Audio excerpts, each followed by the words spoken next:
Alex Ovechkin has been the face of the Washington Capitals and one of the faces of the NHL for almost 20 years. He's going to go down as one of, if not the best goal scorer of all time, and after having a really slow start to the season by his standards, he's really picked it up and he's been scoring a lot lately. With his 26th goal this season against Winnipeg, he got goal 848, meaning he's only 47 goals away from Gretzky's record. He's approaching it, so of course it's going to be a hot topic not only around the Washington Capitals, but around hockey in general, and that's honestly really cool to see. We're witnessing history here. But the Caps are also in the thick of a playoff race here, and there are two guys that I really want to mention that have been massive for this Caps playoff push. They've been just as, if not more integral to this team's success lately than Ovechkin. Number one, Dylan Strome. Now, I'm not saying he's Nick Backstrom reincarnated, but man, when he's out there sometimes, especially when he's feeding pucks to Ovi, it reminds me of number 19 in Washington, and it puts a smile on my face. And some of you might be thinking, what are you talking about? Dylan Strome's on a different line than Ovi. How does that remind you of Backstrom? Caps fans, you'll remember this. Ovi and Backstrom were actually separated a lot throughout their careers, and Ovechkin played a ton with Kuznetsov as his centerman, even when Backstrom was healthy. He feeds him a lot on the power play, and I mean, Strome's got some nice scoring touch, but when he's out there with Ovi, he's almost always looking to get the puck to him. Remember that one against Toronto a few games ago where he's in alone here? They know he's trying to get the puck over to number 8. They're trying to seal that off, and he still gets it over to him. He's lucky Ovi finished that one, or else it would not have looked good being this open and still deciding to defer. This guy's been an unreal pickup for this team, though. I mean, they signed him as a free agent in 2022. Remember, this guy was a 3rd overall pick by Arizona, just didn't quite work out there. Gets traded to Chicago for a fresh start, played some good hockey there over 4 seasons, but not good enough for them to want to re-sign him. Washington then takes a flyer on him, 1 year, $3.5 million. They like what they see a lot, so they sign him 5-year extension, $5 million per season. That's got to have felt good for him. And he's really found a home in Washington. I mean, he set a new career high in points last year, which he might even pass this year. We saw his value to this team in full effect last night. It was a massive 4-point game. Detroit versus Washington, separated by 1 point, as close to a playoff game in the regular season that you can get. Scores a 3-2 goal for Washington in the 3rd period, which for a while there looked like it might be the game winner, until Patrick Kane with one of the most beautiful slapshot goals I've seen this year. Then we head to overtime. I love this play. So he gives the puck to John Carlson, goes right to the net. Gorgeous pass by Carlson right on Strome's tape.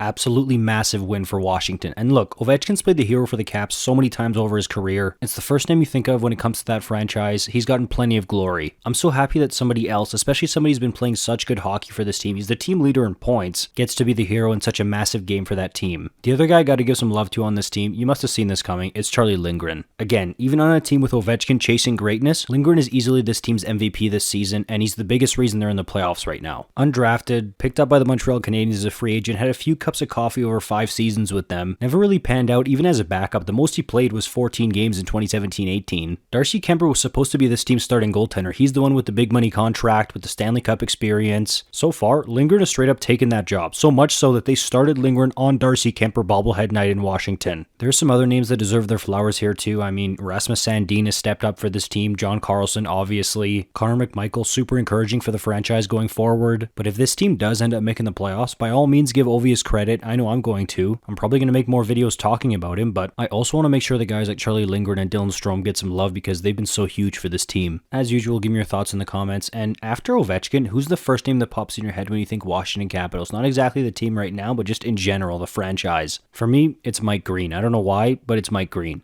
Let me know yours. I'll see you in the next one. You're awesome.